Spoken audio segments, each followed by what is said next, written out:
Today I have for you a very special game, played by two legends of chess, which is unique in a way that no other game of modern times is. When we talk about the greatest chess player of the past 50 years, I think that most people would agree it really comes down to one of three players: Bobby Fischer, Garry Kasparov, and Magnus Carlsen. These three players are really in a class of their own, and we love to speculate about what would happen if they could play each other in their prime, which unfortunately was never possible since they all come from completely different eras. But two of these players have actually played one another. The first time was in 2004 when the 13-year-old Magnus Carlsen famously scored a draw against Garry Kasparov in a rapid game which he nearly won. Most of you have probably heard that story, but what some of you may not know, especially if you are newer to chess, is that these two actually played each other as adults in the 2020 Champions Showdown, where they played a single rapid game. It wasn't standard chess. They played a variant invented by Bobby Fischer known as Fischer Random, or Chess 960, in which some of the pieces are shuffled from their normal starting positions in order to eliminate the need for opening memorization. But unlike their previous encounter, the 29-year-old Magnus Carlsen was the one with the advantage, being in his prime, while Garry Kasparov was getting well past his, being 57 years old, basically retired from chess, aside from making a few rare appearances. So this game is unique in that it's the only time that we have ever witnessed any two of the three aforementioned modern chess legends actually play each other as adults. Kasparov versus Carlsen in a chess variant invented by Fischer. So in a way, you could call this game the collaborative creation of all three of these great minds. And in that regard, there's really no other game quite like it. But enough said, let's see what actually happened in this rapid game from 2020. Garry Kasparov is playing white and opens with d4. Now you'll notice, while this is Fischer random chess, this starting position is one of the least random that they could have got, since compared to the normal position, only the king and a bishop have switched places. And if you aren't familiar with how this chess variant works, you can just Google it. It's fairly simple. Magnus responds d5, and we get some symmetrical development on the king side for the next couple of moves. c4 now from Garry, looking like a queen's gambit, but unlike the normal queen's gambit, this removes some of the pawn cover from in front of the king. So pushing the c-pawn in this Fischer random position is a whole different animal compared to pushing it in standard chess, the significance of which already comes into play after the move played next by Magnus, a6, which is already an inaccuracy. I believe the idea is to take on c4, and after bishop takes c4, you can grab some quick space at some point with the move b5 with tempo on the bishop. And in standard chess, this a6 works pretty well. But here Magnus should be focusing on getting in c5 while he can, since Garry can now prevent it with a strong move that he didn't play but did mention after the game, and that move is queen to c2, placing the queen opposite the black king, which will cause black some problems if he tries the move c5 after c takes d5, followed by b4, attacking that c5 pawn, which is pinned to the king. Now if black had played c5 here instead of a6, he could respond to queen to c2 with queen to c7, breaking that potential pin, and we'd be doing just fine. But Garry goes for knight to c3 instead, increasing pressure on d5, so Magnus trades, and after bishop takes c4, he gets in his c5 with a roughly equal position. And Garry decides to capture on c5, not something you normally want to do since it just helps Magnus develop his dark squared bishop, but it is the top engine move. If he instead tried something like queen to c2, then queen to c7 would come with the threat of a discovered attack on the bishop on c4. If queen to e2 instead to defend, then queen to c7 would threaten b5, kicking the bishop off the file, after which c takes d4 and b4 wins the pinned knight. So for these reasons, Garry opted for d takes c5, offering a queen trade, which Magnus ignores and simply recaptures with the bishop, allowing Garry to be the one to initiate the trade with queen takes d8 check, depriving Magnus the right to castle, but without the queens on board and no good way for white to exploit the black king's position in the center, it's really nothing to worry about. Bishop d3 now from Garry. Seems a little unnecessary to move this bishop again so soon. I mean, you are preventing b5 from coming with tempo, but there is another purpose to this move. which is seen after king to e7, long castles, and knight to c6 when Garry plays knight to g5. Looking for a quick reroute to the central e4 post, attacking the bishop on c5. This idea wouldn't really work if Garry's bishop were still on c4, since here black could play knight to e5, hitting the bishop, and after something like bishop to e2, then bishop to c6 would prevent knight to e4.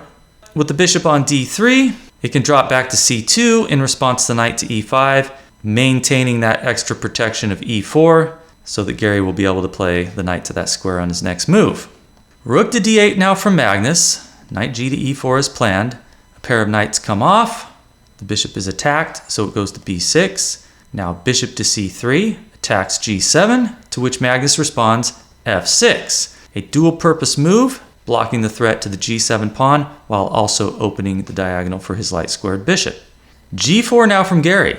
Looks promising. Planning g5 just to increase pressure on f6, which can't move, or else there's going to be bishop takes g7, and after rook to g8, you got bishop to f6, check, which will win the exchange. But this move g4 is actually an inaccuracy, and Magnus finds the only move to properly punish it. Take a moment if you'd like, and try to spot black's best move in this position. Here it comes, bishop to a5. After which Garry has no way to avoid the trade of the dark squared bishops, which will render his move g4 utterly pointless. After the game, he said that after seeing bishop to a5, he wished he could play g4 to g2, since that pawn is just a big weakness now.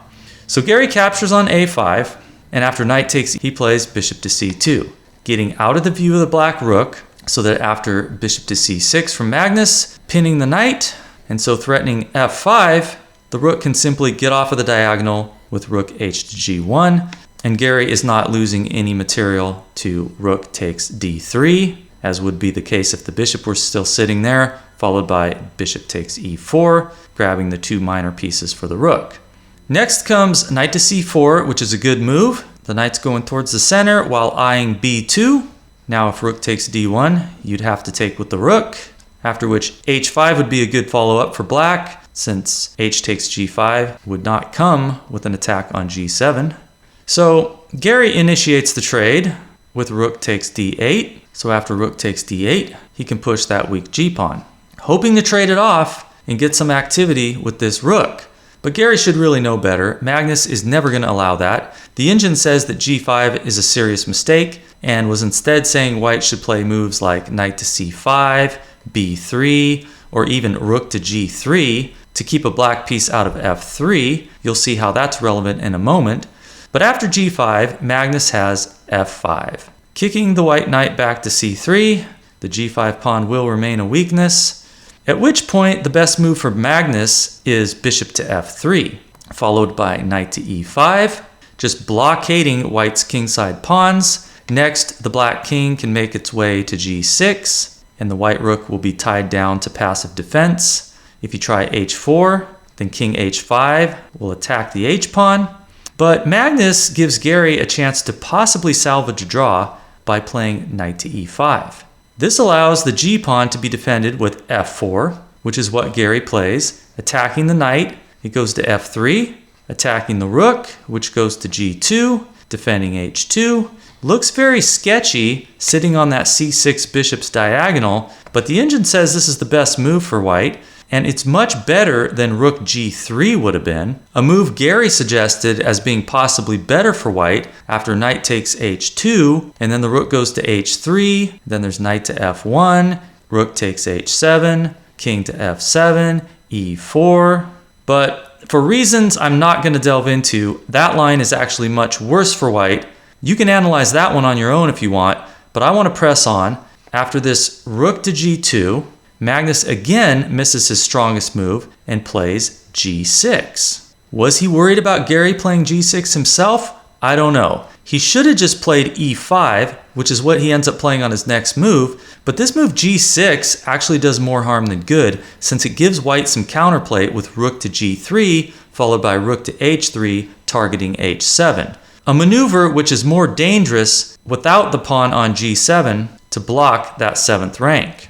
But Garry did not see the virtues of rook to g3. and instead played the much inferior rook to f2. Now Magnus plays e5, and things are getting awkward for Garry. Magnus is threatening to capture on f4, and after the recapture, white's pawn on f4 is going to be chronically weak. The engine's giving this maneuver knight g1 and then to h3, which would hit both the rook and the pawn, which one way or another, white is going to lose. If rook to f1, trying to keep defense, then there's the threat of bishop to g2. That's going to force the rook off of the f-file. If you were to add defense to f4 with knight to e2, then there'll be bishop to b5, looking to eliminate that knight when the moment is right, followed by rook to d4, increasing the attack on f4. So maybe the only hope here for white is to play h4. That way, the black knight can immediately be challenged with rook to h2 when it lands on h3. And of course, if the black knight were to take on h4, there would be rook to h2, which would pick up the h-pawn after the knight moved. And in case anyone is wondering about f takes e5 in this position, that is totally losing for white after the knight captures on g5, when white is left with a hideously weak pawn structure. But the move Garry tried here is e4, just looking to mix things up. And this would be a decent try, and maybe even the best move, if it didn't have a tactical flaw, which Garry missed, but which Magnus now exploits flawlessly, beginning with f takes e4. And after knight takes e4, there's knight to d4, threatening knight takes c2, followed by bishop takes e4, winning a piece. So Garry retreats the knight to g3, where it watches over e2, so that after e takes f4, the rook can recapture without falling victim to a fork. But Magnus is not taking on f4. He plays knight takes c2. And after king takes c2, he's got rook to f8, pinning the f-pawn to the rook, which he's now threatening to win. But Kasparov saw this move coming and said that what he had originally planned here was f5, looking to answer g takes f5 with knight takes f5 check.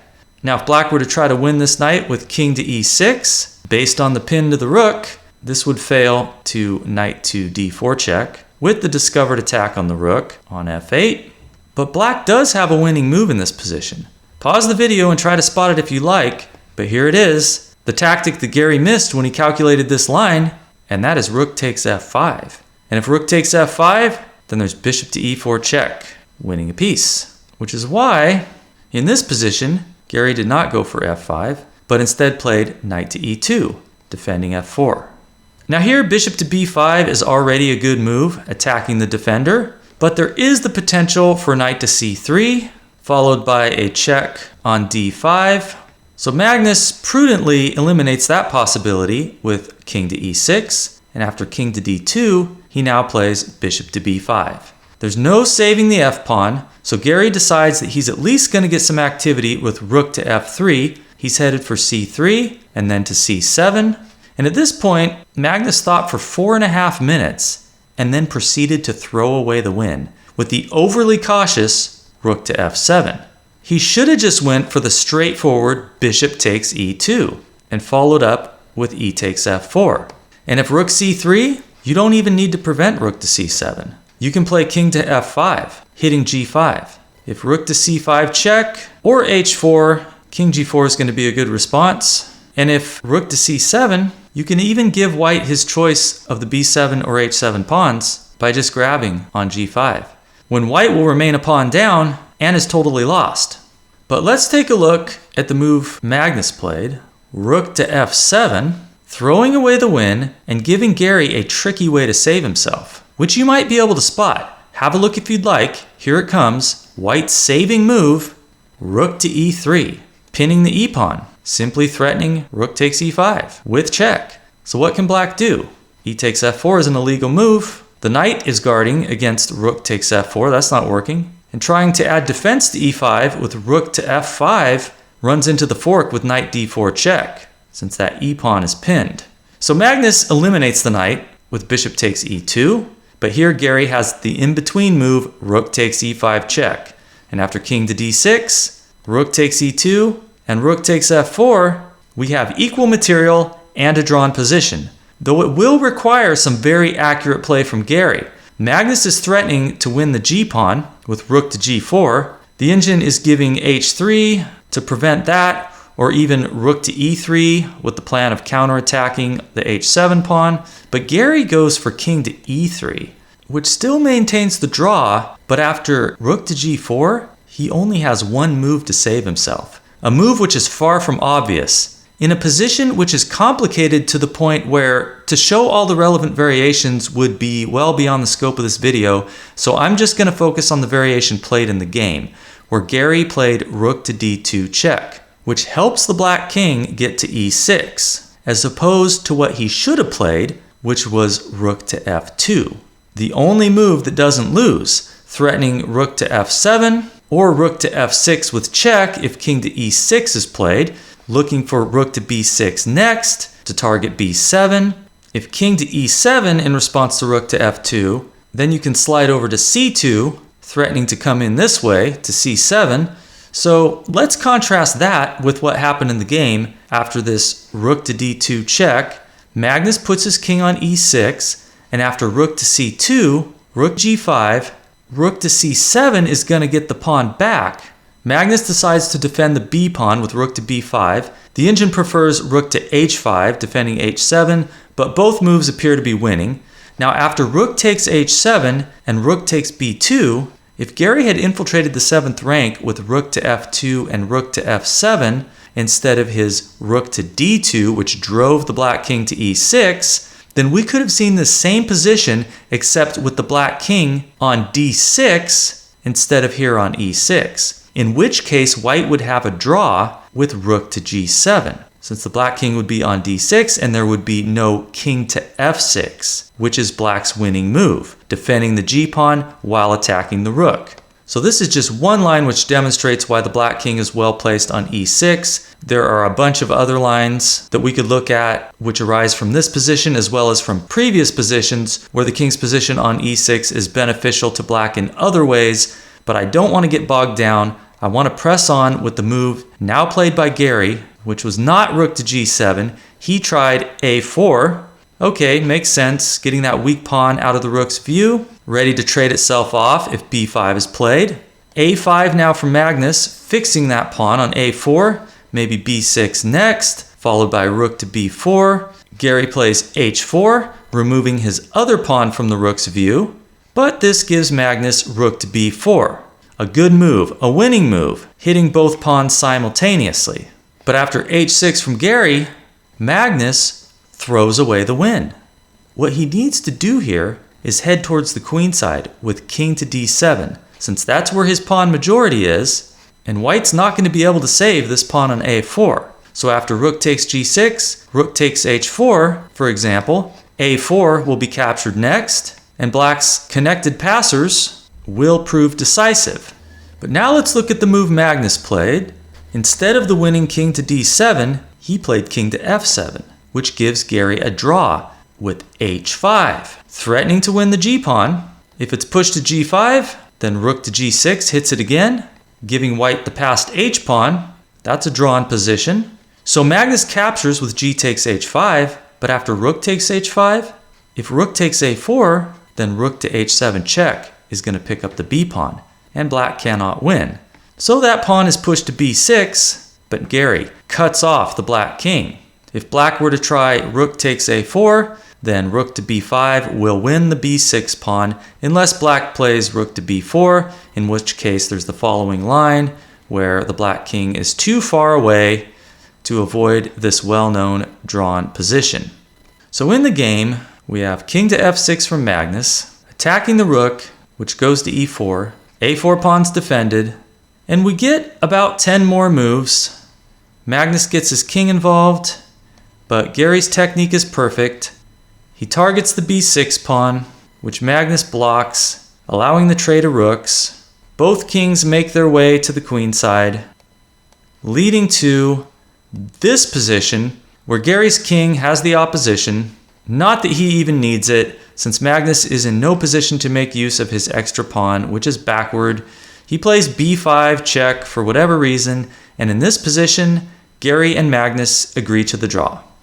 So I hope you enjoyed this epic encounter, which is just a glimpse into the sort of game we might have seen had these two faced each other when they were both near their prime.